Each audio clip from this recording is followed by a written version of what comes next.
నమస్తే, welcome to V9 studio news. వార్తల ముందుగా ముఖ్యాంశాలు చూద్దాం. కేసీఆర్ పని అయిపోయింది, కారు షెడ్డుకే రేవంత్.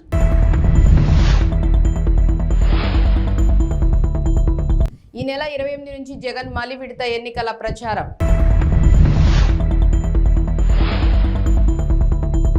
ఈ నెల 29న తెలంగాణలో జేపీ నడ్డా పర్యటన.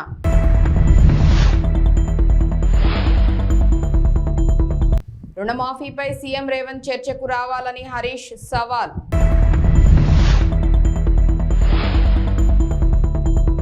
టీటీడీకి చెందిన 2000 నోట్ల మార్పిడికి ఆర్బీఐ అంగీకారం.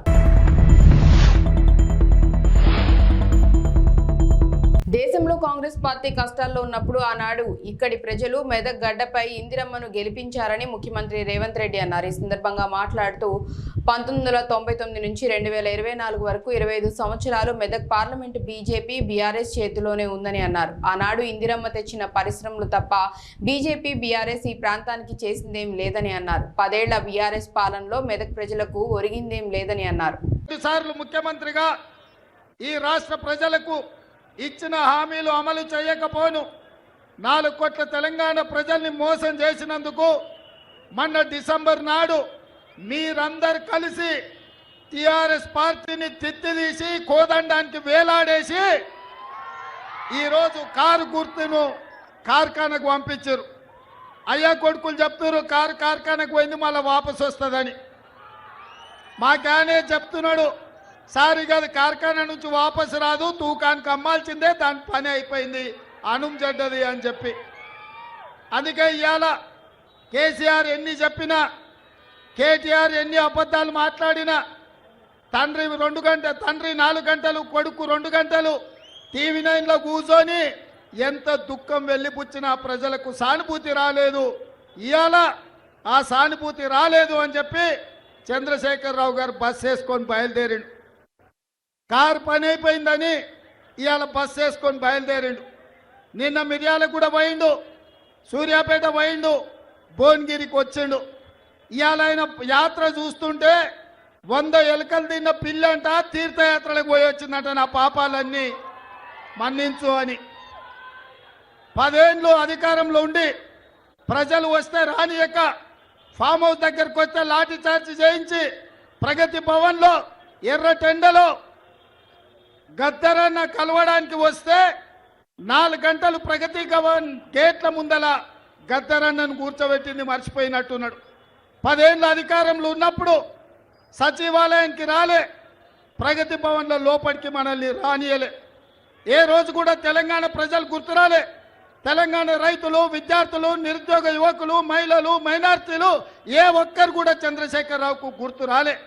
అధికారం ఉన్నంతసేపు ఆంధ్ర కాంట్రాక్టర్లు, హైదరాబాద్ రియల్ ఎస్టేట్ వాళ్ళు ఆయనకు గుర్తొచ్చిండ్రు తప్ప ఏ రోజు కూడా తెలంగాణ 4 కోట్ల ప్రజల్ని పట్టించుకోలే. ఈ కార్యకర్తలు కష్టపడి కారును ఖతం చేస్తే ఇవాళ మళ్ళా ప్రజలు గుర్తొచ్చి చంద్రశేఖరరావు ఫామ్ హౌస్ల నుంచి బయటకు వచ్చిండు. ఫామ్ హౌస్ గేట్లు బార్లా తెరుచుకొని ప్రజల్ని రమ్మంటుడు. అంత అయిపోయినాక ఆ చేతులు కాలినాక ఆయన ఇవాళ ఆకులు పట్టుకున్నట్టు బయలుదేరాడు. 4 గంటలు వచ్చి టీవీలో కూర్చున్నాడు.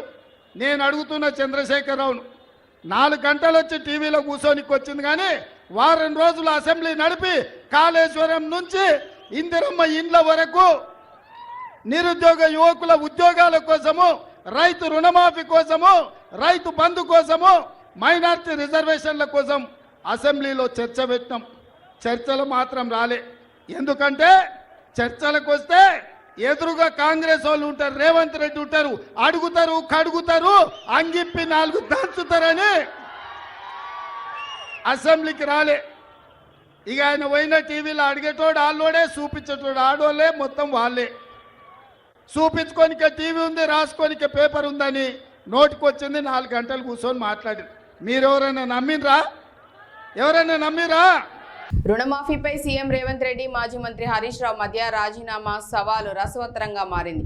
ఇరువురి మధ్య లోక్సభ ఎన్నికల నేపథ్యంలో కీలకంగా మారింది. రాజీనామా లేఖతో గన్ పార్కుకు వస్తానని రేవంత్ కూడా రావాలని సవాల్ చేశారు. అయితే రేవంత్ చర్చకు వస్తారా రారా సర్వత్రా ఆసక్తి నెలకొంది. శుక్రవారం ఉదయం 10 గంటలకు అసెంబ్లీ ముందు ఉన్న అమరవీరుల స్తూపం దగ్గరకు తాను రాజీనామా లేఖతో వస్తానని, నువ్వు వస్తావా రా దమ్ముంటే అని మరోసారి రేవంత్ రెడ్డికి సవాల్ విసిరారు. రాజీనామా లేఖను మేధావుల చేతుల్లో పెడదామని తెలిపారు. గ్యారంటీల గారడి ఫెయిల్ అయిపోయింది. బాండ్ పేపర్లతో ప్రజల్ని మోసం చేసినాం. ఈ తాప ప్రజలు మనకు వినేటట్టు లేరు. కాంగ్రెస్ పార్టీని తుక్కుగా ఓడగొట్టేట్టున్నారని ఇప్పుడు నయా నాటకం, దేవుడి మీద ఒట్ల నాటకం మొదలుపెట్టింది. నేను మొన్న ఛాలెంజ్ చేసిన రేవంత్ రెడ్డి మొన్న ఏమంటున్నాడు, కొత్తగా రుణమాఫీ చేయలేదని చెప్పి ఆగస్టు 15లోగా రుణమాఫీ చేస్తా అని ఒక నయా నాటకం మొదలుపెట్టింది. మిస్టర్ రేవంత్ రెడ్డి, ఆగస్టు 15వ తారీఖు లోపు నువ్వు 2 లక్షల రుణమాఫీ చేయకపోతే ముఖ్యమంత్రి పదవికి రాజీనామాకు సిద్ధమా అని నేను అడిగిన. నువ్వు దేవుడి మీద ఎట్టున్నావు, రాజీనామాకు సిద్ధమా అని అడిగిన. అడిగితే తొండి ఆట ఆడుతున్నాడు. నువ్వు పార్టీ రద్దు చేసుకుంటావా అంటాడు. నేను మళ్ళీ ఇలా అడుగుతున్నా ఈ ఖమ్మం నుంచి, రేవంత్ రెడ్డి గారు ఆగస్టు 15వ తారీఖు లోపు ఇచ్చిన మాట ప్రకారంగా వడ్డీతో సహా 39,000 కోట్ల రూపాయల రుణమాఫీని నువ్వు ఖచ్చితంగా చేస్తావా చేయవా ప్రజలకు సమాధానం చెప్పు. ఆ 2 లక్షల రుణమాఫీ కానీ 100 రోజుల్లో ఇస్తామన్న 6 గ్యారంటీలు నువ్వు అమలు చేయకపోతే రాజీనామాకు సిద్ధమా అని ఈ ఖమ్మం నుంచి నేను అడుగుతా ఉన్నా. నేను సిద్ధం. నీ సవాల్ నేను తీసుకుంటున్నా. ఎల్లుండి 26వ తారీఖు నాడు అసెంబ్లీ ఎదురుగా అమరవీరుల స్తూపం దగ్గరికి పొద్దున 10 గంటలకు నేను వస్తా. నువ్వు రా. ఆ అమరుల సాక్షిగా ప్రమాణం చేద్దాం. ఆగస్టు 15వ తారీఖు లోపు నువ్వు 2 లక్షల మాఫీ చేస్తా అని 100 రోజుల్లో బాండ్ పేపర్ మీద రాసిచ్చి అమలు చేస్తా అని 6 గ్యారంటీలు అమలు చేస్తా అని చెప్పి నువ్వు ప్రమాణం చేయి, నేను ప్రమాణం చేస్తా. నువ్వు అమలు చేస్తే నేను ఎమ్మెల్యేకు రాజీనామా చేస్తా, మళ్ళా పోటీ కూడా చేయండి. నువ్వు అమలు చేయకపోతే ముఖ్యమంత్రి పదవికి రాజీనామా చేయడానికి సిద్ధంగా ఉన్నావా అని అడుగుతా ఉన్నాను. ఇది ప్రజల్ని మోసం చేయడం కాదా? నువ్వు అమలు చేసేది నిజమైతే, నువ్వు మాట మీద ఉండేది నిజమైతే రా అమరవీరుల స్తూపం దగ్గరికి. లేదంటే నువ్వు ఎన్ని దేవుళ్ళ మీద ఒట్లు పెట్టినా, ఎన్ని ఆపద మొక్కులు మొక్కినా ఈసారి కాంగ్రెస్ పార్టీ పేదింటి భవిష్యత్తును మరింత గొప్పగా మార్చేందుకు రాష్ట్రాన్ని అన్ని రంగాల్లో ప్రగతి పదంలో అగ్రభాగాన నిలిపేందుకు మరోసారి చారిత్రక విజయంతో అధికారంలోకి రావటమే లక్ష్యంగా ఈ నెల 28 నుంచి వైఎస్ఆర్సీపీ అధ్యక్షులు ముఖ్యమంత్రి వైఎస్ జగన్మోహన్ రెడ్డి ఎన్నికల ప్రచార భేరీ మోగించనున్నారు. ప్రతిరోజు 3 అసెంబ్లీ నియోజకవర్గాల్లో జరిగే బహిరంగ సభల్లో పాల్గొంటారు. ఈ నెల 28న ఉదయం 10 గంటలకు తాడిపత్రిలో నిర్వహించే బహిరంగ సభ ద్వారా ఎన్నికల ప్రచారానికి శ్రీకారం చుట్టనున్నారు. పోలింగ్ సమయం సమీపిస్తూ ఉండడంతో ఏపీలో రాజకీయ వాతావరణం మరింత హాట్గా తయారైంది. అధికార విపక్ష పార్టీలు ప్రచారాన్ని హీటెక్కిస్తున్నాయి. ఇప్పటికే తొలి దశ ప్రచారాన్ని పూర్తి చేశారు. తొలుత 4 ప్రాంతాల్లో సిద్ధం సభలు నిర్వహించారు. మార్చి నెలాఖరున మేమంతా సిద్ధం పేరుతో బస్సు యాత్ర సైతం నిర్వహించారు. ఇడుపులపాయ నుంచి ఇచ్చాపురం వరకు జరిగిన ప్రచారం సందర్భంగా విపక్ష కూటమిపై నిప్పులు చెరిగారు. వైసీపీకి ఓటేస్తేనే సంక్షేమ పథకాలు అమలవుతాయని, బాబుకు ఓటేస్తే నిండా మునిగినట్లేనని ప్రజలకు సూచించారు సీఎం జగన్. ఈ యాత్ర వైసీపీ శ్రేణుల్లో జోష్ నింపింది.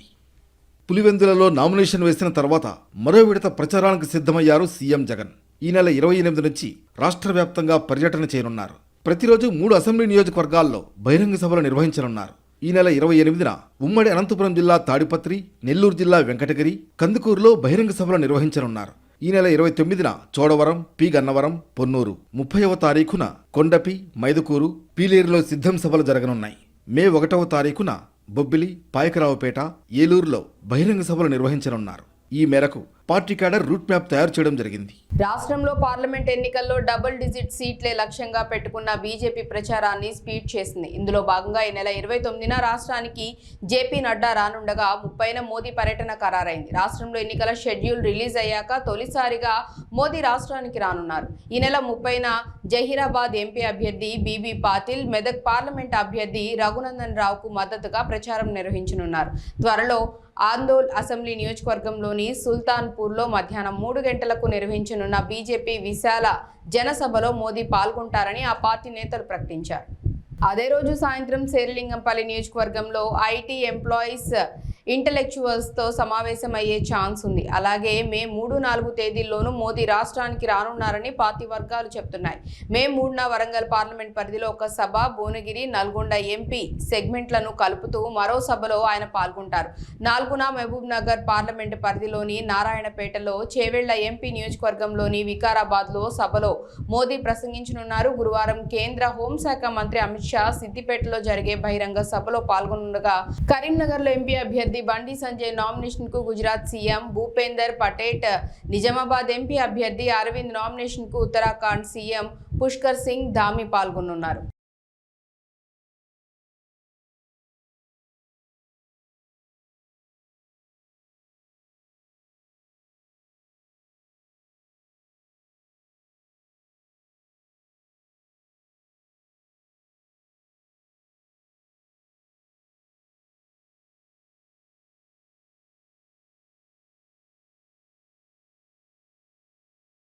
కరీంనగర్ ప్రభుత్వ మహిళా డిగ్రీ కళాశాలకు కేంద్ర ప్రభుత్వం అటానమస్ హోదా కల్పించనుంది. కరీంనగర్ ప్రభుత్వ మహిళా డిగ్రీ కళాశాలకు అటానమస్ హోదా కల్పించాలని కోరుతూ ఫిబ్రవరి 16న ఎంపీ బీజేపీ జాతీయ ప్రధాన కార్యదర్శి బండి సంజయ్ కేంద్రానికి లేఖ రాశారు. బండి సంజయ్ లేఖపై కేంద్రం స్పందించింది. అటానమస్ హోదా కల్పిస్తున్నట్లు శాతవాహన యూనివర్సిటీ రిజిస్ట్రార్కు లేఖ అందించారు. అటానమస్ హోదా కల్పించినందుకు కేంద్ర మానవ వనరుల అభివృద్ధి శాఖకు బండి సంజయ్ కృతజ్ఞతలు తెలిపారు. ఇదే సైన్స్ కాలేజీలో కానీ ఆర్ట్స్ కాలేజీలో చదువుకున్న తర్వాత అనేక సమస్యల మీద అవగాహన ఉంటుంది. ప్రభుత్వ కళాశాలలో చదువుకునే విద్యార్థులందరూ కూడా సమస్యల మీద అవగాహన ఉంటుంది. నేను ప్రభుత్వ కళాశాలలో చదువుకునే వాటి నేను ఎంపీ అయ్యాను. ఒక పార్లమెంట్ సభ్యుడిగా ఏ సమస్య వచ్చినా, ఏ ఇబ్బంది వచ్చినా ఈ కళాశాల సమస్యల మీద ఒక అవగాహనతోనే తప్పకుండా పరిష్కరించే ప్రయత్నం చేస్తాను. కలియుగ ప్రత్యక్ష దైవం తిరుమల శ్రీ వెంకటేశ్వర స్వామి వారి దర్శనానికి ప్రతిరోజు వేలాది మంది భక్తులు తరలి వస్తుంటారు. ఇక ప్రతిరోజు కోట్లాది రూపాయలు శ్రీవారికి హుండీలో సమర్పించుకుంటారు భక్తులు. అయితే ఆర్బీఐ 2000 నోట్లను రద్దు చేసిన తర్వాత కూడా శ్రీవారి హుండీలో ఆ నోట్లను వేస్తూనే ఉన్నారు భక్తులు. దీంతో ఆర్బీఐతో నోట్ల మార్పిడి కోసం ప్రయత్నాలు మొదలుపెట్టింది టీటీడీ. ఎట్టకేలకు 2000 రూపాయలు మార్పిడిలో టీటీడీ ప్రయత్నం ఫలించింది. 2023 అక్టోబర్ 7వ తేదీ నుంచి 2000 రూపాయల నోట్ల మార్పిడిని రిజర్వ్ బ్యాంక్ ఆఫ్ ఇండియా రద్దు చేసిన విషయం విదితమే కాగా, అటు తర్వాత కూడా శ్రీవారి హుండీలో 2000 రూపాయల నోట్లు పెద్ద సంఖ్యలో సమర్పించారు భక్తులు. దీనిపై రిజర్వ్ బ్యాంక్ అధికారులతో స్పందించిన నోట్ల మార్పిడి చేయాలని విజ్ఞప్తి చేసింది టీటీడీ. దీనిపై సానుకూలంగా స్పందించారు రిజర్వ్ బ్యాంక్ ప్రతినిధులు. 2023 అక్టోబర్ 8వ తేదీ నుంచి 2024 మార్చి 22వ తేదీ వరకు 5 విడతల్లో 3,20,00,000 రూపాయల విలువ చేసే 2000 రూపాయల నోట్లను మార్పిడి చేసుకుంది టీటీడీ.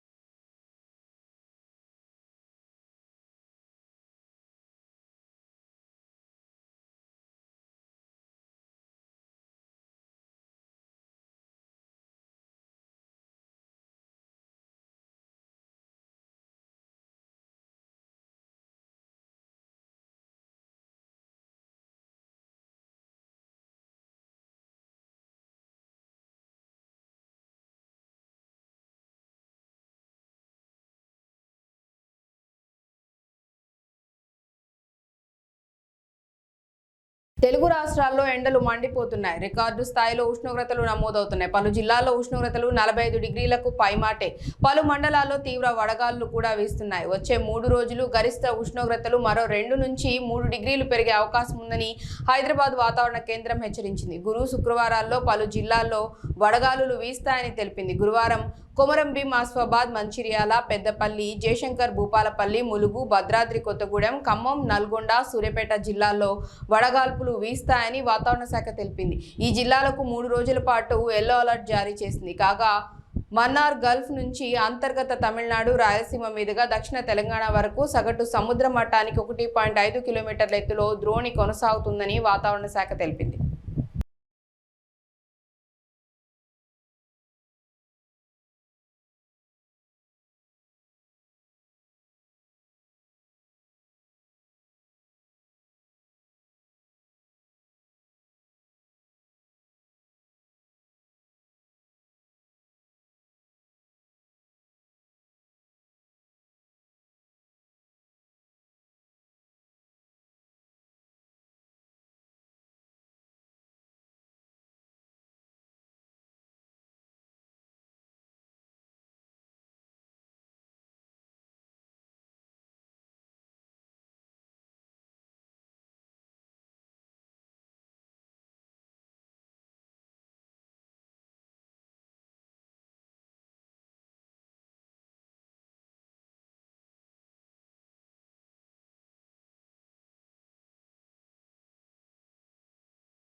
ఐపీఎల్లో రికార్డు స్కోర్తో అదరగొడుతున్న సన్ రైజర్స్ హైదరాబాద్ జట్టు ఓటమి మూటగట్టుకుంది. అది కూడా ఈ సీజన్లో పేలవ ప్రదర్శన చేస్తున్న ఆర్సీబీపై కావటం అభిమానులకు మరింత బాధని కలిగిస్తోంది. అంతేకాదు సొంత మైదానం ఉప్పల్లో ఘన విజయం సాధిస్తుందని భావించిన అభిమానులను పూర్తిగా నిరాశకు గురిచేసింది. స్టార్ బ్యాట్స్మెన్లు అందరూ చేతులెత్తేశారు. కెప్టెన్ ప్యాట్ కమిన్స్ సహా బౌలర్లందరూ నిరాశపరిచారు. దీంతో ఆర్సీబీ 35 పరుగుల తేడాతో విజయం సాధించింది. వరుసగా 6 మ్యాచ్ల్లో ఓడి డీలా పడిన ఆ జట్టు ఎట్టకేలకు సుమారు నెల రోజుల తర్వాత గెలుపు బాట పట్టింది. Rajat Patidar player of the match గా నిలిచారు.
ఎన్నికల్లో గాజువాక నియోజకవర్గంలో కూటమి గెలుపును ఎవరూ ఆపలేరని నియోజకవర్గ అభివృద్ధి పల్లా శ్రీనివాసరావు అన్నారు. పాత గాజువాక పార్టీ కార్యాలయంలో మాట్లాడుతూ తాను నామినేషన్ కార్యక్రమానికి వెళ్తున్నప్పుడు ప్రజలు స్వచ్ఛందంగా తరలి వచ్చారని వారందరికీ కృతజ్ఞతలు తెలియజేస్తున్నామని అన్నారు. విశాఖ జిల్లాకు ఏం చేశారని వైసీపీ వాళ్లు ఓట్లు అడుగుతున్నారని ప్రశ్నించారు.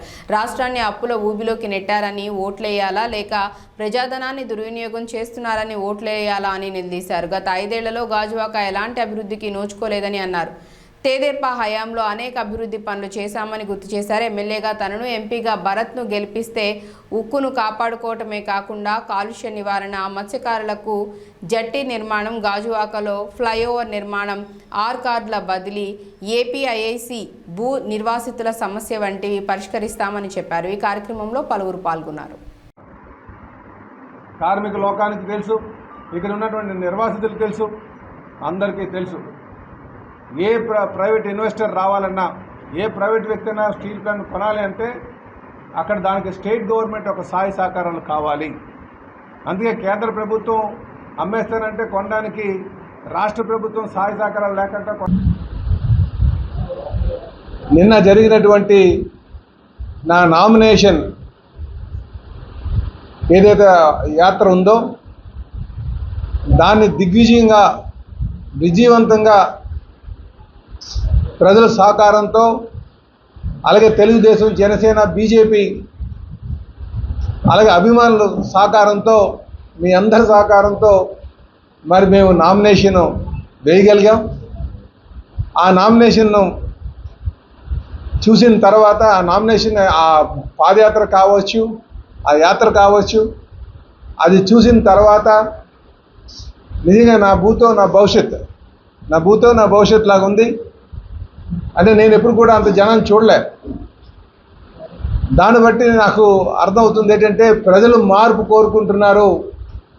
ఇటు విశాఖపట్నంలో ఒక గాజువాకలో కావచ్చు, విశాఖపట్నం పార్లమెంట్ కావచ్చు, అలాగే ఈ రాష్ట్రంలో కావచ్చు, రేపు ఖచ్చితంగా ఎన్డీఏ కూటమి, తెలుగుదేశం, జనసేన, బీజేపీ కూటమి అధికారంగా రాబోతుందని చెప్పేసి ఈ సందర్భంగా తెలియజేస్తాను. అందుకే మీ ద్వారా నేను గాజువాక పుర ప్రజలకు, తెలుగుదేశం, జనసేన, బీజేపీ నాయకులకు, అలాగే అభిమానులకు అందరికీ కూడా మీ ద్వారా నేను వారికి ధన్యవాదాలు తెలియజేసుకుంటున్నాను.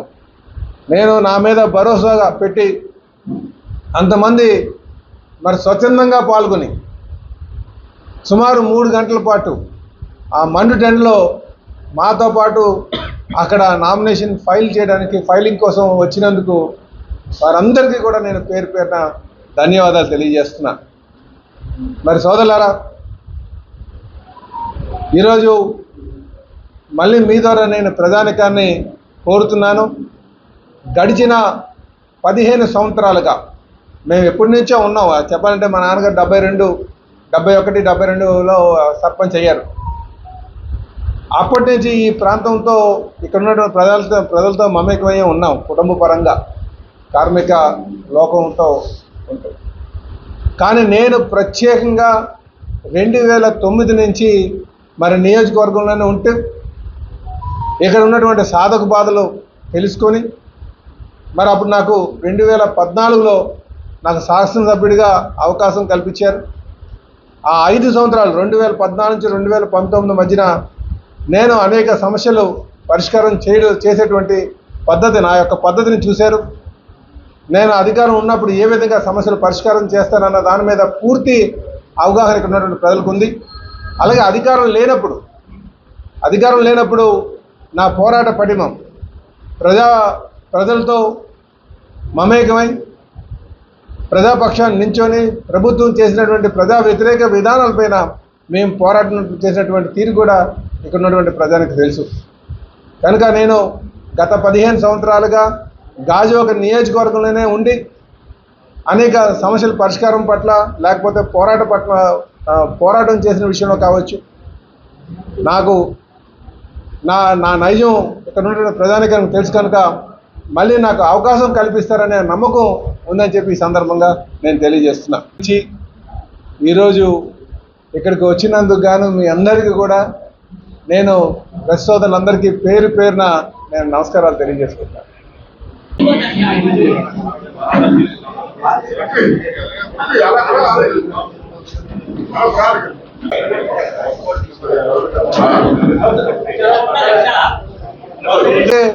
ప్రత్యక్షంగా ఉద్యోగస్తులు 35 వేల మంది ఉన్నారు. వారు కూడా చాలా ఆందోళన. అయితే ఈ ప్రభుత్వం వచ్చిన తర్వాత ఆ రెజల్యూషన్ పక్కన పెట్టేశారు. మీరు దాన్ని ముందుకు వెళ్ళలేదు. కనుక మేము అధికారంకి వచ్చిన తర్వాత ఏదైతే ఆ బ్రేక్ వాటర్ అంటే చాలా మంది జట్టి అని అంటుంటారు. వారి విజయానికి తోడ్పాటుకి వాళ్ళందరూ సిద్ధంగా ఉన్నారు. వాస్తవానికి నిన్న మీరు చూస్తుంటారు, మీరు కూడా ప్రత్యక్షంగా మా అభ్యర్థి పల్లా శ్రీనివాస్ గారు సహజంగా అందరికీ నమస్కారం పెడితే బిల్డింగుల మీద ఉన్నవాళ్ళు కానీ వాళ్ళే బయటకు వచ్చి ప్రతిస్పందనగా ఇలా చెప్తా ఉన్నారు విజయోత్సవం అని. అంటే స్పందన ఉంది, మా కూటమిని ఆహ్వానిస్తున్నారు. అందుకని కూటమిని ఆహ్వానిస్తున్నారు, గెలిపిద్దామని ఉన్నారు. దాంట్లో భాగమే నిన్న బ్రహ్మాండంగా మా నామినేషన్ అనేటువంటిది ఎప్పుడు నేను కూడా 34 సంవత్సరాలు ఉన్నాను, అంత భారీ స్థాయిలో ఎప్పుడు ర్యాలీ జరగలేదు. నామినేషన్ ర్యాలీ అంటే almost Telugu Desam party, Janasena, BJP కూటమి అభ్యర్థి గెలిచినట్లుగానే ప్రజలు భావిస్తూ ఉన్నారు. ఎన్నికలు ఎప్పుడు వచ్చారో దానికి సిద్ధంగా ఉన్నారు. ఇదొకటి. 2, గుడివాడ అమర్నాథ్ నిన్న తన ముఖం చూస్తేనో తన పేరు చెప్తేనో ప్రజలు ఓట్లేరానో, లేకపోతే జగన్మోహన్ రెడ్డి పేరు చెప్తే అసలైరేనో మా పవన్ కళ్యాణ్ గారి ఫోటో పెట్టుకొని ఊరేగుతున్నాడు ఆయన. అది సిగ్గు ఉండాలి. అది అనైకత. నైతిక విలువ లేనటువంటి మనిషిలాగా ప్రవర్తించారు. సరే, వేదిక మీద ఉన్నటువంటి బొత్స సత్యనారాయణ ఇంకా సుబ్బారెడ్డి ఎంపీలు వాళ్ళకైనా బుద్ధి ఉండాలి కదా. పవన్ కళ్యాణ్ ఫోటో నువ్వు పెట్టుకుంటే నీ జగన్మోహన్ రెడ్డి ఫోటో పెట్టుకోవాలి. అంటే జగన్మోహన్ రెడ్డి పేరు చెప్తే ఓట్లు రావు. ఓటమి భయాన్ని అంగీకరించారు. ఓడిపోతున్నాం ఇక్కడని. అందుకనే మా నాయకుడు ఫోటో పెట్టుకొని ఊరేగటం అది పూర్తి స్థాయిలో అది దిగజాడుతనం, అవినీతి అంటే అనైక్యతగా. అందువల్ల ఇప్పటికనే ఆల్మోస్ట్ అతను ఓటమిని అంగీకరిస్తూ ఆయనంతలో ఆయనే ఒకవేళ ఓట్లు రావని అనుకుంటే జనసేన పార్టీలో జాయిన్ అయిపోయి మా కూటమి అభ్యర్థి పల్లా శ్రీనివాస్ గారికి సపోర్ట్ చేస్తే బాగుంటుందని చెప్పి హితవు చేస్తున్నాం. 2, ఇక మా పార్టీ జనసేన పార్టీ శ్రేణులు పూర్తి స్థాయిలో మా అధ్యక్షుడు పవన్ కళ్యాణ్ గారు ఆదేశం మేరకు పల్లా శ్రీనివాస్ గారు కూటమి అభ్యర్థిగా గెలవడానికి కావాల్సినటువంటి శ్రమ ఏ మేరకు తీసుకోవాలన్నా తీసుకోవడానికి సిద్ధంగా ఉన్నాం. అందరూ కలిసి పనిచేస్తాం. 2 ఎంపీ అభ్యర్థులు కూడా గెలిపించుకుంటాం. ఎందుకు అంటే ఇందులో ఒక అర్థం ఉంది. పని చేయాలని తపన నాయకుడు కావాలని ప్రజలు కోరుకుంటారు. అవినీతి ఆరోపణలు మచ్చలేనటువంటి మనిషి కావాలని కోరుకుంటారు. మా అభ్యర్థికి అవినీతి మచ్చలు అయితే లేవు, ఉంటే పుట్టుమచ్చలు ఉండదు తప్ప.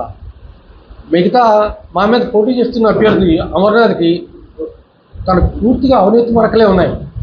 పూర్తిగా మొక్కం చూస్తున్న అవినీతి మరకలతో ఆయన తిరుగుతూ ఉన్నారు. అందుకనే మా అభ్యర్థిని ఎమ్మెల్యేగా గెలిపించుకోవాలని ప్రజలు చూస్తున్నారు.